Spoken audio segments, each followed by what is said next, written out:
Hola, bienvenidos a este video donde hablaremos de dos tipos de seres vivos, los organismos unicelulares y multicelulares.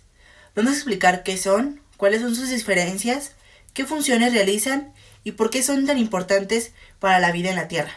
Acompáñenme para descubrirlo. Primero, ¿qué son los organismos unicelulares y multicelulares? Bueno, les voy a dar la definición de ellos para entenderlos un poco mejor. Tenemos los organismos unicelulares, que son aquellos seres vivos formados por una sola célula. Esta célula se encarga de hacer todo, absolutamente todo para mantenerse viva. O sea, alimentarse, crecer, reproducirse y adaptarse al ambiente. Aunque son muy pequeñas, estos organismos son muy importantes porque realizan funciones clave en la naturaleza. Algunos ejemplos son las bacterias, protozoos y algunas algas. Los organismos multicelulares son seres vivos que tienen muchas células que trabajan al mismo tiempo juntas. Cada tipo de célula tiene una tarea específica para mantener el organismo vivo. Estas células forman tejidos, órganos y sistemas que hacen posible funciones complejas como moverse, respirar y crecer. Ejemplos son los animales, las plantas y pues nosotros mismos, como personas, los humanos. Vamos ahora con algunas características importantes de los organismos unicelulares. Como primer punto son simples pero eficientes. A esto me refiero que aunque solo tengan una sola célula, pero esta célula puede hacer todo por sí misma, obtener alimento, respirar, reproducirse y defenderse. Como ejemplo, las bacterias se alimentan de nutrientes del ambiente y algunas pueden sobrevivir en condiciones muy duras. Como segundo punto tenemos la reproducción rápida. La mayoría se reproduce dividiéndose en dos células, lo que les permite multiplicarse rápidamente. A esto me refiero cuando existe una célula madre que se divide en dos células hijas idénticas. Como tercer punto tenemos que se adaptan fácilmente, ya que pueden vivir en casi cualquier lugar, desde aguas termales hasta ambientes muy salados o fríos. Pues, por ejemplo, las arqueas, un tipo de microorganismo, viven en ambientes extremos donde otros organismos no podemos vivir. Algunos pueden moverse. A esto me refiero a que muchos organismos unicelulares se mueven usando estructuras como cilios, flagelos, etc., que les ayudan a adaptarse para buscar comida o alejarse del peligro. Ahora como cuarto punto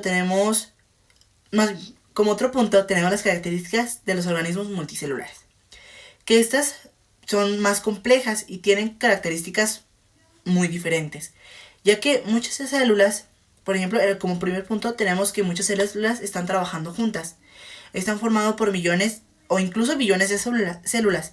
Estas células se especializan para cumplir funciones específicas como proteger, mover o transportar nutrientes. Como segundo tenemos división de tareas. Cada tipo de célula tiene una tarea diferente. Por ejemplo, las células musculares nos ayudan a mover el cuerpo, las células nerviosas envían mensajes para que el cuerpo responda o las células de la piel protegen el organismo. Otra característica es el crecimiento y el desarrollo. A medida que el organismo crece y sus células se multiplican, forman órganos y sistemas más complejos. Otra característica es la reproducción y vida más larga. Los organismos multicelulares pueden reproducirse de forma sexual o asexual, y su ciclo de vida suele ser más largo que el de los organismos unicelulares. Pero, ¿por qué son importantes todos estos organismos para la vida en la Tierra? Bueno, vamos a verlo. La importancia de los organismos unicelulares principalmente se basa en la reproducción de oxígeno, ya que las algas unicelulares y el fitoplancton reproducen más del 50% del oxígeno que respiramos. También son recicladores de nutrientes, como las bacterias, que descomponen materia orgánica, devolviendo nutrientes al suelo y al agua. También en el beneficio para los humanos, algunos microorganismos se usan para hacer alimentos fermentados como el yogur o reproducir medicamentos. Ahora la importancia de los organismos multicelulares. Primero, pues el equilibrio de la naturaleza. Las plantas, animales y hongos forman parte de las cadenas alimenticias que mantienen el equilibrio ecológico. También tienen la reproducción de alimentos y oxígeno. Las plantas, además de alimentar otros seres vivos, producen oxígeno a través de la fotosíntesis. También es la base para la vida humana. Los animales y plantas son esenciales para la alimentación y el bienestar de nosotros mismos, de los humanos. Las funciones esenciales de ambos tipos de organismos se basan en diferentes cosas. Por ejemplo, tenemos funciones vitales para su supervivencia y el mantener el equilibrio de los ecosistemas. Por ejemplo, la nutrición es donde obtienen y procesan nutrientes para obtener energía. La reproducción se multiplican para asegurar la continuidad de su especie. Tenemos la relación, que responden a sus estímulos del entorno para adaptarse y sobrevivir. Tenemos la excreción, que elimina sustancias que no necesitan para mantener el equilibrio internamente.